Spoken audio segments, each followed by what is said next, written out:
Folks, I know it's been a minute that I've dropped an injury report. And I also know that it's been over a month since Chet sustained this injury.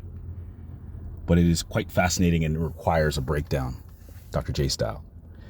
As I mentioned, the injury was sustained by Chet Holmgren in August of 20th of 2022, over a month. He had surgery August 28th. The team announced that it was successful August 30th. But we can still break this down because it's actually a pretty fascinating injury. Let's take a look. Folks, before I press play on this video, it doesn't look like much, but Chet Holmgren of the Oklahoma City Thunder sustained a Les Frank fracture in this incident. He had LeBron James, 250 plus pounds, barreling down at him at a high intensity at a summer league game, mind you. Regardless, the young buck, Chet, suffered a season-ending injury. And once again, it doesn't look like much. Let's go to the tape. You can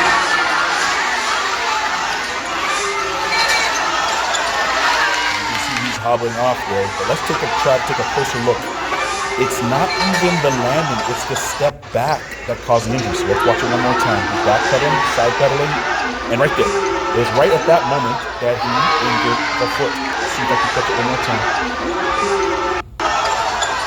So here it is one more time. Side stepping, back stepping. Nope, not there. Let me go back a little bit more. Sorry, folks. Right about here. Here's the moment.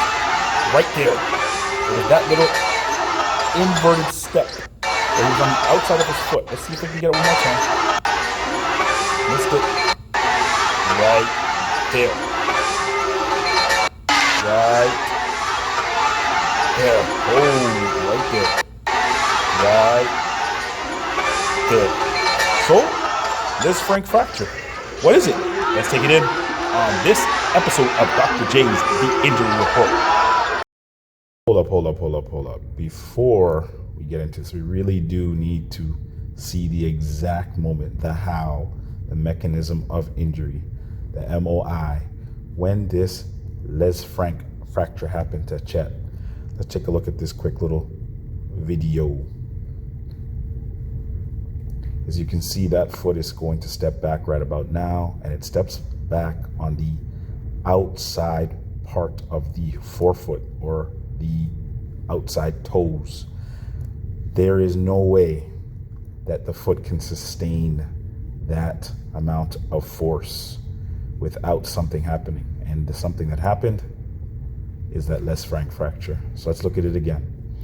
Look how that foot is in the air and it's going to step back and land in not an effective way to absorb force.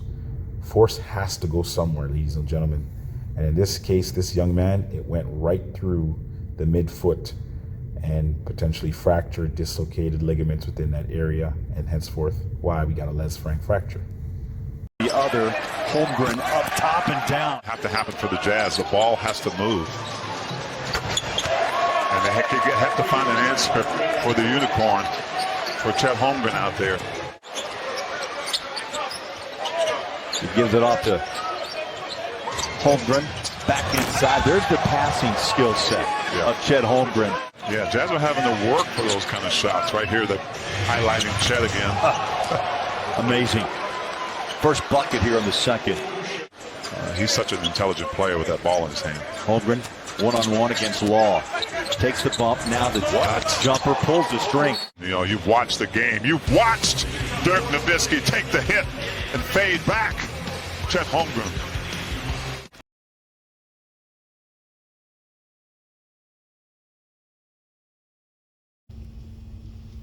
So the Les Frank injury, where does it happen? It happens in the foot. Let's review the anatomy of the lower leg before we get into the nitty-gritty of the injury. So you have your tibia and your fibula, which is on the outside and on the inside part of the lower leg. This bone sits directly on top of another bone called the talus.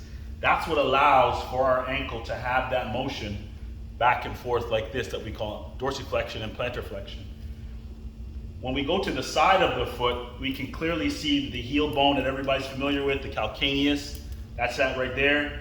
And then directly adjacent in front of the calcaneus is the cuboid bone. And on the inside part, I'm just going to try and flip this down so you can see it.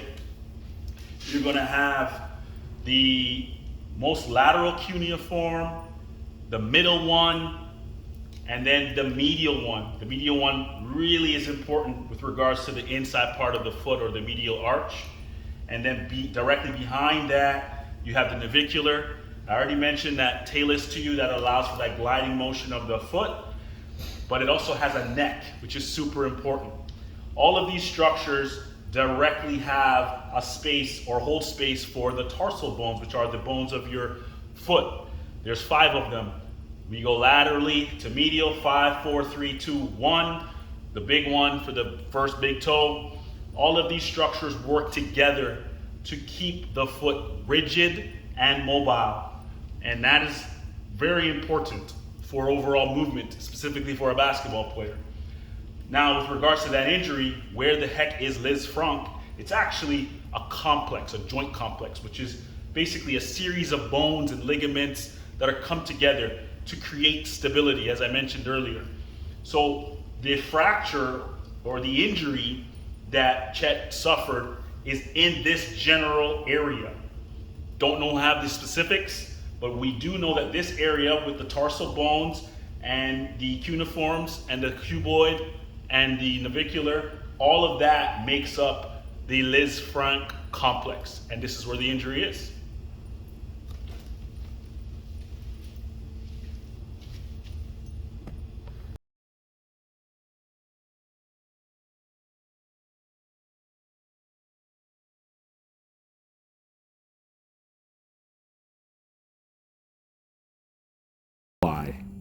Why did this happen to Chet? The why will break down the genetics and the biomechanics of this injury. And AM Hoops eloquently explained this. So why not me allowing you to see exactly that? Check out this video. It's actually pretty dope, and it provides some good insight. And it takes you back into some real good basketball history. Check it out. A doctor for the Houston Rockets named William McGarvey saw one of the best big men fall apart. Yao Ming was as dominant as it gets and could have been an all-time great, but injured his foot in his prime. Bill Walton was another old-timer whose injury started at his feet. 7'4" Rick Smits had serious nerve damage in his feet. 7'3" Zydrunas Ilgauskas played 29 games in 3 seasons because of foot problems, and the tallest player ever, George Murasan, at 7'7", missed 2 seasons and then retired. And what all those players have in common, they were over 7 foot tall and not black. The doctor told the Wall Street Journal, the shape of players' feet plays a role. Black players are more likely to have lower arched feet, which better absorb the stress of basketball. Injuries are more common in tall players with cavus or high arched feet, a shape more prevalent in people of Caucasian and Asian descent. I had no idea, but is it? Is it possible? Is it true? Yes, there is anatomical significance of the shape of the foot. So as AM Hoops mentioned, the foot has to have a certain amount of placement on the ground when standing. So pes planus, or a lower arch to the floor, is an indication of the better amount of absorption of force on the floor in comparison to pes cavus, which is a super higher arch. And that, according to this orthopedic surgeon, and according to just history of 7-foot men who were Caucasian or white, they all sustained serious foot injuries that they could not recover from. Riddle me that, or riddle me foot.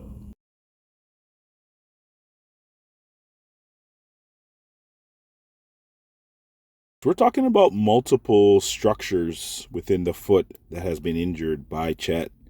So the timeline, as everyone is aware of, is he will miss the entire season. And there is a good possibility that he will come back better than ever. And it's because of the gift of science and medicine. However, let's just review the tissue healing.